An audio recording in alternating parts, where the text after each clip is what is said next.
Hello everyone, उम्मीद है आप सब लोग अच्छे होंगे। I am Kritika Sharma and welcome to our channel. Student, जैसे कि आपको पता है हमने स्टार्ट की है series 1000 important question of a biology. इसमें हम क्लास 11 क्लास 12 की कंप्लीट बायोलॉजी कर रहे हैं, जिसमें कि मैंने अब आप सोचोगे 1000 क्वेश्चन में कैसे, क्योंकि पॉसिबल 2-4 क्वेश्चन में ही अगर बनाने होंगे तो 1000 क्वेश्चन 2-4 चैप्टर के ही बन जाएंगे। देखिए, इसमें ना हमने मैक्सिमम से मैक्सिमम क्वेश्चन कवर करने की कोशिश की है, जैसे कि एक टॉपिक एक क्वेश्चन। इस तरीके से हमने ये पूरी सीरीज़ बनाने की कोशिश की है। तो आपके लिए ये सीरीज़ बहुत ही बेनिफिट होने वाली है, जो भी कम्पिटिटिव एग्ज़ाम की तैयारी कर रहे हैं, लाइक टैट, सी टैट, कमीशन, पीजीटी, या आप बोलोगे नीट के लिए, या खुद जो स्टूडेंट इस क्लास के हैं उन सब के लिए भी ये सीरीज़ बहुत ही बेनिफिट होने वाली है, क्योंकि हमने यहाँ पे मैक्सिमम से मैक्सिमम क्वेश्चन कवर करने की कोशिश की है और उन सब टॉपिक्स को मैं डिटेल में आपको करवा रही हूँ। इसके लिए अगर माना एक बार ही आपको नहीं समझ आ रहा है थोड़ा सा, तो आप एक दूसरी बार देख लीजिए। एक दो बार अगर आप इस कंप्लीट को 40 लेक्चर होंगे समथिंग, तो 40 लेक्चर को आप एक दो बार देख लोगे तो आपका बहुत कवर हो जाएगा। और इसे सुनते रहिए, जब भी आप कुछ कर रहे हो समझिए ध्यान से, तब चीज़ें आपको समझ आएंगी। और क्लास स्टार्ट करने से पहले मैं आपको बताना चाहूँगी कि हमने स्टार्ट किया है HP टेट मेडिकल के लिए ऑनलाइन कोर्स। अगर किसी को कोई गाइडेंस चाहिए, किसी को नोट्स चाहिए, किसी को कोई भी इन्फॉर्मेशन चाहिए रिगार्डिंग द टैट, तो नीचे दिए गए नंबर पे आप कांटेक्ट कर सकते हैं, तो आपको सारी इन्फॉर्मेशन मिल जाएगी। और अगर अभी तक आपने हमारे चैनल को सब्सक्राइब नहीं किया है तो सब्सक्राइब कीजिएगा, साथ साथ बेल आइकन दबा दीजिएगा, ताकि कोई भी वीडियो की नोटिफिकेशन मिस ना हो। सो आज आता है 27 लेक्चर, जबकि हमने 26 लेक्चर ऑलरेडी कर चुके हैं। सो चलिए स्टार्ट करते हैं। टर्म जेनेटिक्स किसने दी थी? सो पढ़ते हैं। देखो, ल्यूवेनहुक ने परफॉर्मेशन थ्योरी दी थी जीन से रिलेटेड, एंड इन्होंने फर्स्ट लिविंग सेल के बारे में भी बताया था। डी वेरिस म्यूटेशन थ्योरी दी थी, सडन चेंज के बारे में इन्होंने बताया था। फिर जेनेटिक्स की टर्म दी थी W वैटसन ने। एंड मेंडल की बात करें तो मेंडल ने बायोलॉजी को कैसे करेक्टर, इनहेरिटेंस करेक्टर के बारे में फर्स्ट टाइम टॉक की थी। सो यहाँ पे हमारा ऑप्शन बी। तो देखिए, हमने कवर किए ना 4 क्वेश्चन, तो इस तरीके से हम हर चीज़ कवर कर रहे हैं। Next, which of the following not a characteristic feature of A Mendel? Mendel का करेक्टरिस्टिक फीचर नहीं है।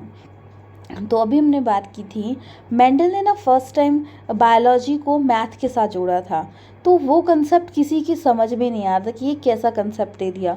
तो इसकी वजह से मेंडल को पहले तो जब उन्होंने डिस्कवर किया था तो उसको माना नहीं था, क्योंकि यार ये क्या कर दिया इसने, नई चीज़ को तो कोई मानता ही नहीं है, तो इसको माना नहीं गया। तो उसके मरने के 16 साल बाद उसके काम को एप्रिसिएशन मिला।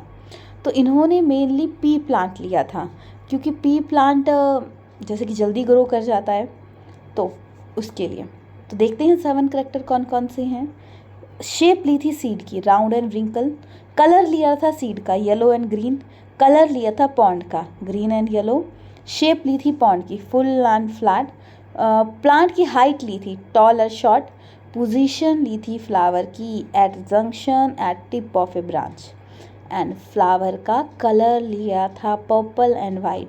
तो ये टोटल 7 करेक्टर लिए थे। तो इसमें पूछा क्या है, कौन सा करेक्टरिस्टिक फीचर नहीं है?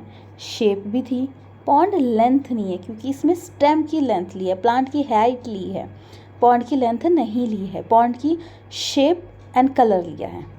तो ऑप्शन यहाँ पे हमारा बी करेक्ट हो जाता है। नॉट पूछा है ना, नॉट वाले क्वेश्चन को हमेशा ध्यान रखना। Next is phenotypic ratio of principle and of dominance. देखिए, डोमिनेंस लॉ दिया था मेंडल ने, 3 लॉस दिए थे, तो इसमें फिनोटिपिक रेशियो क्या रहती है? देखिए, इन्होंने ना कैपिटल स्मॉल टी के साथ रिएक्शन करवाया था। तो फर्स्ट रिएक्शन बोल रही हूँ, हाइब्रिडाइजेशन करवाई थी, तो स्मॉल टी कैपिटल टी मिला था। नेक्स्ट जनरेशन में आपका एक कैपिटल टी, दोनों कैपिटल टी थे, 2 कैपिटल टी एंड एक स्मॉल टी था, और एक था स्मॉल टी, ये रेशो मिली थी। तो इस रेशियो में जीनोटिपिक पूछा गया है और फिनोटिपिक। तो याद रखिएगा, फिनोटिपिक फोटो मतलब बाहर से दिख रहा है जो, तो ऑब्वियसली है जो बड़ा होगा ना वो हमेशा खुद को बाहर दिखाएगा।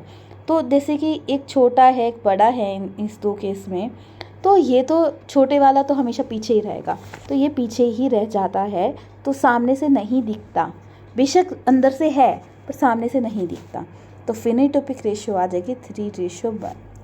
पर जीन्स तो अलग है ना, तो उसमें रेशियो अगर जीनोटाइपिक रेशियो पूछी जाए तो 1:2:1 आ जाएगी, 1:2:1। चलिए नेक्स्ट क्वेश्चन की तरफ बढ़ते हैं। The gene which control the many character, कौन सी जीन्स बहुत सारे करेक्टर को कंट्रोल करता है? तो देखते हैं। देखिए सबसे पहले अपने यहाँ पे डोमिनेंस एंड को डोमिनेंस के बारे में बताया गया है। तो को डोमिनेंस का मतलब है, माना आपने एक रेड फ्लावर लिया वाइट फ्लावर लिया, तो रेड ने भी अपना करैक्टर शो किया एंड वाइट ने भी अपना करैक्टर शो किया, जिसे कि हमने बोल दिया को डोमिनेंस। और सेकंड केस आता है इनकम्प्लीट। इनकम्प्लीट ना तो एक कंप्लीट है ना दूसरा है, ना रेड प्रॉपर है ना वाइट प्रॉपर है, तो पिंक बन गया। सो ये है इनकम्प्लीट डोमिनेंस। थर्ड चीज़ थी पॉलीजेनिक, लाइक जैसे कि ह्यूमन की हाइट, कलर, ये ना बहुत सारे करैक्टर को जोड़ के एक चीज़ शो होगी। ऐसा नहीं कि एक करैक्टर होगा तभी पॉली, मतलब बहुत सारे जीन मिलके एक चीज़ को शो करेंगे, पॉलीजेनिक। दूसरा आता है प्लियोट्रॉपी, मतलब एक डिफेक्ट हो गया उससे मल्टीपल डिसऑर्डर हो सकते हैं, मल्टीपल प्रॉब्लम हो सकती है। एक करैक्टर देखो यहाँ पे बस एक पिंक कलर हो गया, इसकी वजह से बहुत सारी प्रॉब्लम हो सकती है।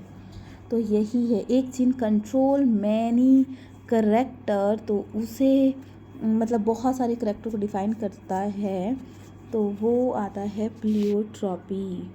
अगर पूछा जाए बहुत सारे जीन एक करैक्टर को डिफाइन करते हैं तो वो आएगा पॉलीजीन। चलिए नेक्स्ट क्वेश्चन की तरफ बढ़ते हैं। Polyploidy can be produce artificially, polyploidy artificially produce की जाती है colchicine, option A is the correct. Next question की तरफ बढ़ते हैं। नेक्स्ट क्वेश्चन है हु प्रपोज म्यूटेशन थ्योरी। तो याद रखिएगा अभी हमने फर्स्ट क्वेश्चन किया था, अगर फर्स्ट क्वेश्चन किसी का ठीक है तो आप समझ सकते हैं।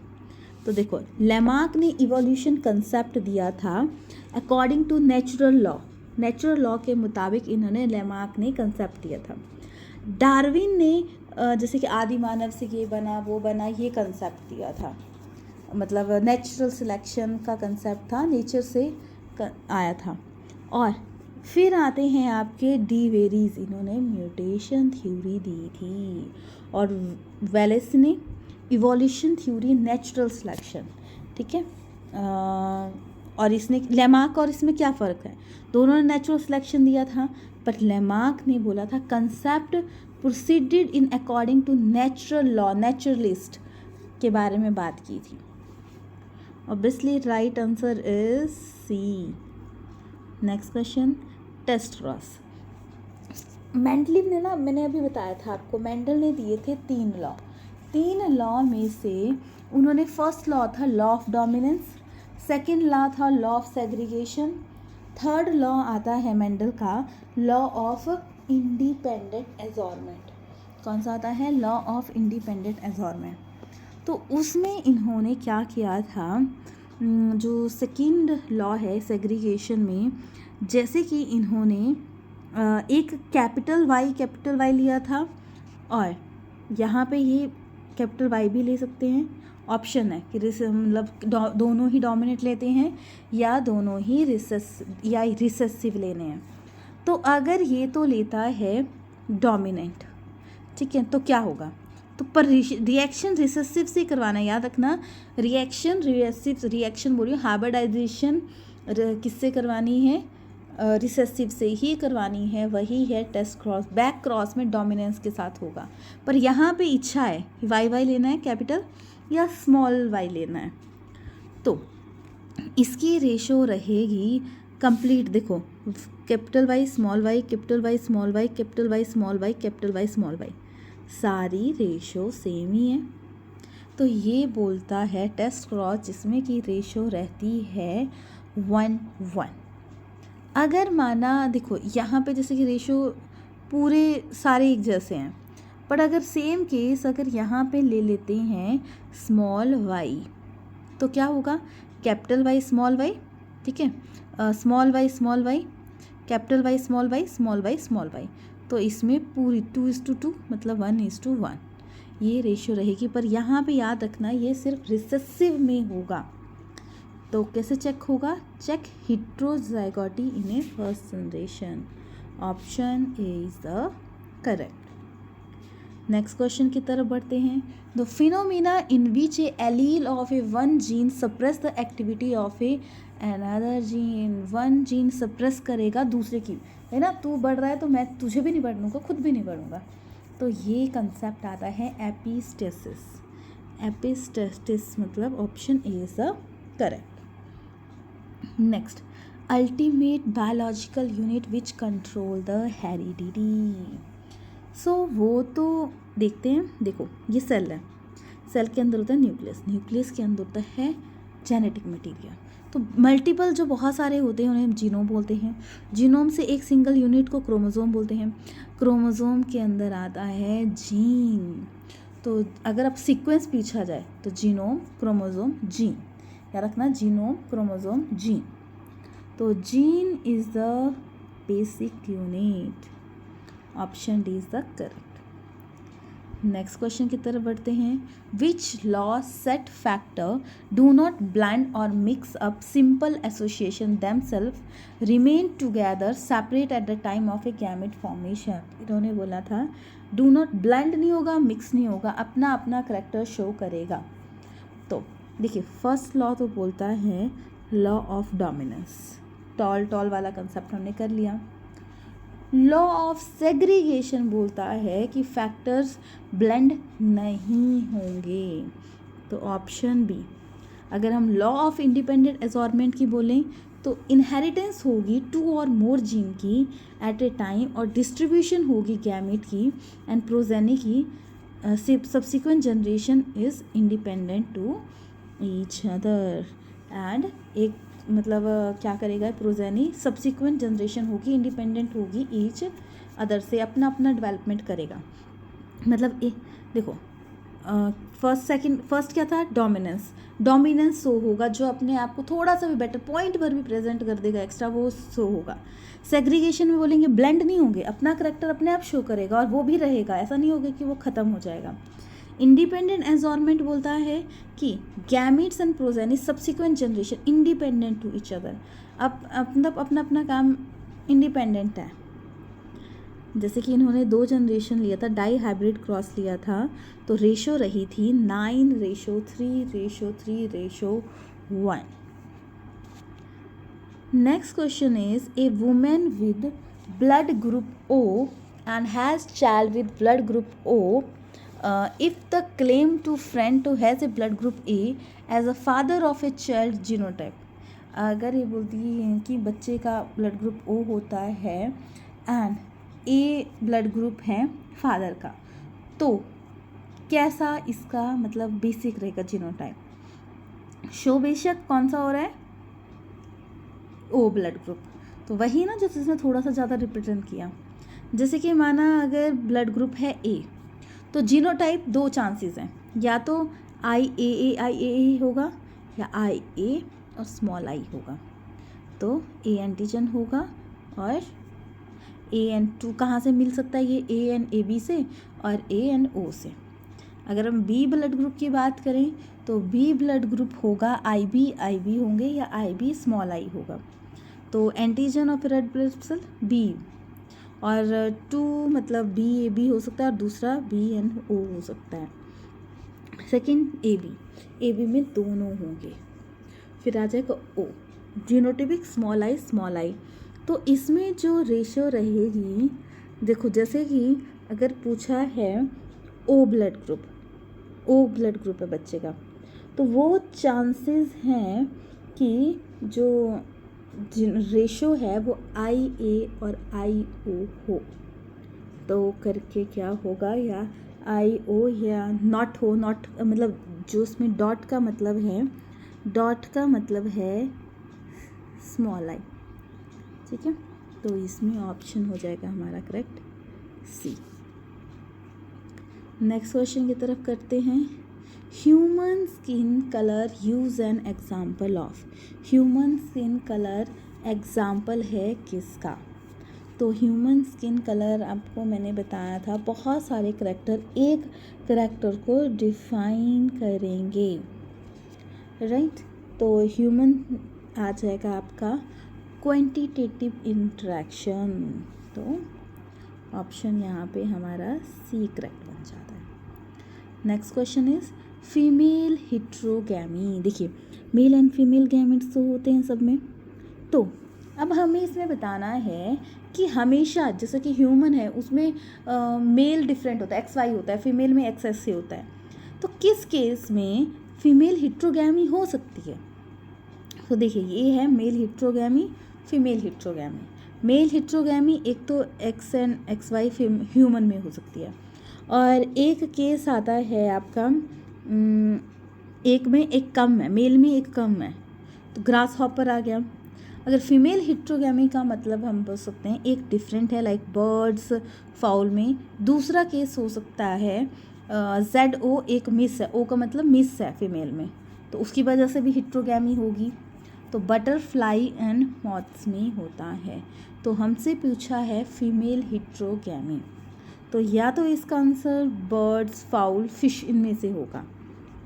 तो देखते हैं, राइट। देखिए बर्ड्स आ गया, फीमेल ह्यूमन में होते हैं XX XY मेल में, ग्रास हॉपर में फीमेल में XX और X नॉट, मेल ही हिट्रोगैमी होगा। बर्ड्स फाउल एंड फिशेस में होता है female heterogamy. Next, double line of a pedigree analysis show. Double line pedigree analysis show होती है कहाँ पे? तो double line pedigree analysis show होती है कॉन्सेंगुइनस मैरिज में, ठीक है। और पेडिग्री का मतलब है, पेडिग्री एनालिसिस होती है दादा को बीमारी थी, पापा को तो नहीं आई, पापा से बच्चों को नहीं आई, बच्चों से अगले जनरेशन को नहीं आई, मतलब ऐसे कोई मतलब होता है ना, वो चीज़ चेक करना, वो पेडिग्री एनालिसिस होती है। तो ये क्या आ जाएगा, option D is the correct. Next is condition of A karyotype 2n +1 -1 and 2n -1 और -+1 -2, ये किस केस में हो सकता है? देखिए न्यूमेरिकल चेंज अगर क्रोमोसोम की बात करेंगे तो उसे हम बोलेंगे पॉलीप्लॉइडी। इसके अंदर हम दो केस पढ़ेंगे, एन्यूप्लॉइडी, यूप्लॉइडी, ठीक है। तो याद रखिएगा, तो एन्यूप्लॉइडी में दो आते हैं, दो केस, हिट्रोपॉलीप्लॉइडी, हाइपरपॉलीप्लॉइडी एंड हाइपोपॉलीप्लॉइडी।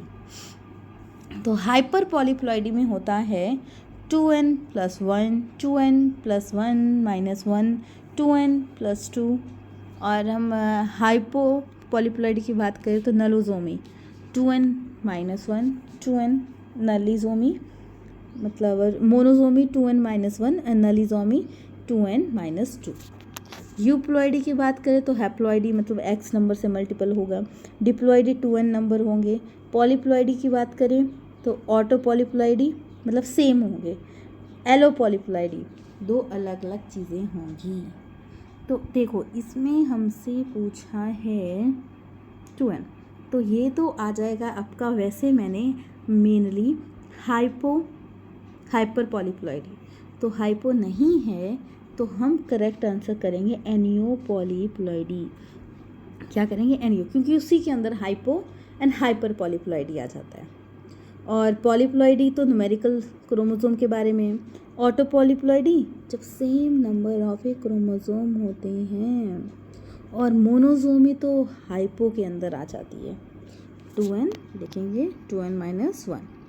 इस चार्ट को एक बार फिर से देख लीजिएगा, क्योंकि इससे मतलब ज़रूरी नहीं है कि जो क्वेश्चन मैंने डाला है वही आएगा, हो सकता है जो इसके अदर ऑप्शन है उनमें से क्वेश्चन आ जाए, तो आपको हर तरीके से प्रिपेयर रखना है। Next is when A gene pair in an organism containing two identical alleles, the organism is considered as two identical alleles। तो अगर टू आइडेंटिकल एलील्स हैं, सेम हैं, तो हम उसे होमोजाइगस बोलेंगे। अगर आता है टू डिफरेंट आइडेंटिकल एलील तो हेट्रोजाइगस आता है। Next is mechanism that cause of a gene to move from one linkage group to another. One linkage से अदर लिंकेज में बनाता है तो उसे हम क्या बोलते हैं?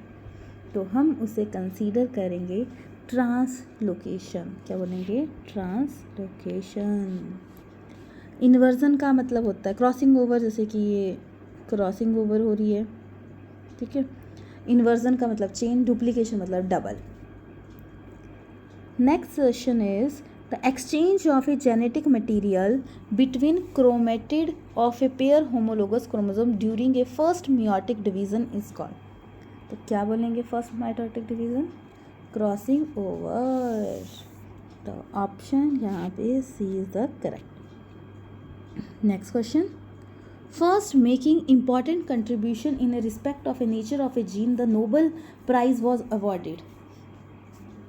तो नोबेल प्राइज अवॉर्डेड था नेचर ऑफ ए जीन के बारे में मॉर्गन को। तो डी वेरीज अभी किया हमने, इन्होंने क्या बोला? डच बायोलॉजिस्ट थे, कंसेप्ट लॉ ऑफ हेरिडिटी दिया था, म्यूटेशन थ्योरी दी थी। मूलर ने अमेरिकन जेनेटिक्स थे, रेडिएशन थ्योरी के बारे में बोला था। डार्विन की बात करें तो डार्विन ने इवोल्यूशन थ्योरी दी थी, राइट। चलिए नेक्स्ट क्वेश्चन की तरफ बढ़ते हैं। Complete linkage observing. तो कंप्लीट लिंकेज जो एब्जॉर्ब्ड हुई है वो है मेल ड्रोसोफिला स्पीसीज में। तो option A is the correct. Next question की तरफ बढ़ते हैं। Mutation that arise suddenly in nature is called. देखो म्यूटेशन का मतलब भी होता है सडन चेंज, बट एकदम सडनली जो हो रही है क्रोमोसोम के अंदर चेंज, ठीक है। इंड्यूस म्यूटेशन की बात करें तो occur due to physical and chemical agent. और जीन्स की बात करें तो जीन में ही चेंज है, वो तो थोड़ा टाइम लेगा। और सडन चेंज की बात करें तो ये स्पॉन्टेनियस आएगा। क्रोमोसोम में इंड्यूस की physical and chemical change, gene में धीरे धीरे चेंज आएगा, और स्पॉन्टेनियस म्यूटेशन होगी आपकी suddenly in nature. Next, which disease called है ब्रीडर डिजीज़। ब्रीडर डिजीज़ में क्या होता है कि इंसान को कट लग जाए ना तो उसका खून ही बहता रहेगा, मतलब रुकेगा ही नहीं। ये थ्रू एक्स रिसेसिव जीन होता है, उसमें उसके थ्रू होता है। फीमेल कैरियर होती है बट फीमेल को अफेक्ट नहीं करता, ये सिर्फ मेल को अफेक्ट करता है। तो इसे हम बोलते हैं हीमोफीलिया।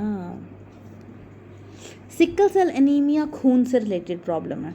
एचबी जो है उसकी रेड ब्लड सेल की सिकल सेल शेप हो जाएगी, जिससे कि इम्यूनिटी पे बहुत सारा फ़र्क पड़ेगा। इम्यूनिटी पे फ़र्क पड़ेगा, देखो एक चीज़ वेरियस फैक्टर को अफेक्ट कर रहा है, ठीक है। तो ये आ गया सिकल सेल एनीमिया। फिर आता है फिनाइल कीटोयूरिया, इंक्रीज हो जाएगा फिनाइल एलेनिन इन ए ब्लड। नेक्स्ट, मैंगोलिज्म को हम डाउन सिंड्रोम बोलते हैं। और एक ऑटोजोमल, देखो ह्यूमन में ना, फीमेल ह्यूमन में 22 पेयर सेम होते हैं और 23 पेयर वाले में एक डिफरेंट होता है मेल में। तो अगर 22 पेयर में और 23 जो थर्ड है वो सेक्स क्रोमोसोम बोला जाता है। 22 जो पेयर हैं सेम होते हैं सारे, उन्हें हम बोलते हैं ऑटोजोमल। और जो 23 अलग होता है उसे हम बोलते हैं एलोजोमल। तो जो मैंगोलिज्म है ये एक ऑटोजोमल डिसऑर्डर है, मतलब 20T, ऐसा नहीं सेक्स क्रोमोसोम का नहीं है, मतलब ये बीच वाले का है। तो 21 जो पेयर है उसमें एक एक्स्ट्रा क्रोमोसोम ऐड हो जाएगा, ट्राइजोमी होगी, तो उसे हम बोलेंगे मैंगोलिज्म डिजीज़। याद रखिएगा, क्वेश्चन इम्पॉर्टेंट है। Next, Klinefelter syndrome. Klinefelter syndrome होता है, इसमें क्या होता है, ट्राइजोमी हो जाती है सेक्स क्रोमोसोम की, ठीक है। सेक्स क्रोमोसोम में मतलब एलोसोमल डिसऑर्डर है। क्लिनफेल्टर इज ए एलोसोमल डिसऑर्डर जिसमें कि 44 प्लस XXY एक एक्स्ट्रा हो जाएगा, जिसमें कि मेल एंड फीमेल के करेक्टर वो जो मिक्स ब्लेंड हो जाते हैं वो ग्लाइमोक्यूमेसिया मतलब मेल में फीमेल के करेक्टर। नेक्स्ट 44 प्लस X मतलब एक कम हो गया, इसमें टुंड्रा सिंड्रोम। ज़्यादा होना इज़ ऑल्सो ए प्रॉब्लम, कम होना is a also a problem. तो ये प्रॉब्लम जो मेन है क्लिफर सिंड्रोम वो तो है एक एक्स्ट्रा होने पे। दूसरी आती है टुंड्रा सिंड्रोम, और ये दोनों कैसे हैं, एलोसोमल डिसऑर्डर है, मतलब सेक्स क्रोमोसोम में जो चेंज आते हैं वो वाला disorder. Next is thalassemia. Thalassemia कैसी डिजीज़ है, किससे रिलेटेड है, तो thalassemia is a blood related problem जो कि क्रोमोसोमल के डिसऑर्डर की वजह से ही होती है। नेक्स्ट क्वेश्चन की तरफ बढ़ते हैं। Experiment verification of A chromosomal theory of inheritance was given by. Experimental जो कंसेप्ट है वो दिया था थॉमसन हंट मॉर्गन ने। किसने दिया है, थॉमसन हंट मॉर्गन ने। तो option B is the correct. So who are Hanking, Hanking observe किया था इन्होंने न्यूक्लियर स्ट्रक्चर इन स्पर्मेटोजेनेसिस, ठीक है। स्पर्मेटोजेनेसिस में न्यूक्लियर स्ट्रक्चर दिया था, और इसे हम बोलते हैं x body, but not explain, इन्होंने सिग्निफिकेंस नहीं एक्सप्लेन किया था, जिसकी वजह से इनका थोड़ा सा फेल हो गया। तो ऑप्शन तो यहाँ पे एक्सपेरिमेंट वेरिफिकेशन क्रोमोसोमल थ्योरी के बारे में तो मॉर्गन है, थॉमसन हंट मॉर्गन ने दिया था। तो इसके साथ आपके कवर होते हैं 675 क्वेश्चन। तो देखो आधी से ज़्यादा आपकी बायोलॉजी अभी तक कंप्लीट हो चुकी है। तो डिटेल करवाया है आपको हर चीज़, तो हर जो टॉपिक है हर चीज़ बहुत ही इम्पॉर्टेंट है, क्योंकि जो मैं बोल रही हूँ वो तो और भी इम्पॉर्टेंट है, क्योंकि ये डिटेल है आपकी हर चीज़ के बारे में, है नहीं। तो इसके साथ आपका फिनिश हो गया, और बाकी हम नेक्स्ट क्लास में करेंगे। तो मेन हमने इस चैप्टर के मैक्सिमम क्वेश्चन हमने कवर कर लिए। सो नेक्स्ट क्लास में मिलेंगे, और अगर आपने अभी तक हमारे चैनल को सब्सक्राइब नहीं किया है तो सब्सक्राइब कीजिएगा, साथ साथ बेल आइकन दबा दीजिएगा, और लाइक कीजिएगा, शेयर कीजिएगा। अगर आपको ये वीडियो थोड़ी सी भी हेल्पफुल मिली हो, ये लेक्चर थोड़ा सा भी हेल्पफुल हो आपके लिए, तो अपने दोस्तों के साथ ज़रूर शेयर कीजिएगा। तो ये आपको बेनिफिट देगा, क्योंकि शेयरिंग से हमें चीज़ें ज़्यादा आती हैं, तो इन्हें समझिएगा। बाकी अगर आपको टैट के रिगार्डिंग कोई कोर्स चाहिए या इन्फॉर्मेशन चाहिए, कोई आपको गाइडेंस चाहिए, तो आप नीचे दिए गए नंबर पे कांटेक्ट कर सकते हैं। हम आपको ज़रूर इन्फॉर्मेशन देंगे और ज़रूर ही आपको गाइड करेंगे। और नोट्स चाहिए होंगे, आपको शॉर्ट नोट्स चाहिए, लॉन्ग नोट्स चाहिए, कि सिर्फ आपको रिवीजन के लिए नोट्स चाहिए, तो वो भी आपको प्रोवाइड होंगे। अगर नीचे दिए गए नंबर पे आप कांटेक्ट कर लीजिएगा, चाहे कॉल कीजिएगा, चाहे आप व्हाट्सएप मैसेज या टेक्स्ट मैसेज जैसे भी किया जाएगा, आपको रिप्लाई ज़रूर किया जाएगा। सो चलिए मिलते हैं नेक्स्ट क्लास में। लाइक कीजिएगा, शेयर कीजिएगा, सब्सक्राइब कीजिएगा, क्योंकि आपके लाइक शेयर हमें मोटिवेट करते हैं और बेटर काम करने के लिए। चैनल को सब्सक्राइब कीजिएगा, साथ साथ बेल आइकन दबा दीजिएगा, ताकि आपकी कोई भी वीडियो मिस ना हो। Thanks for watching.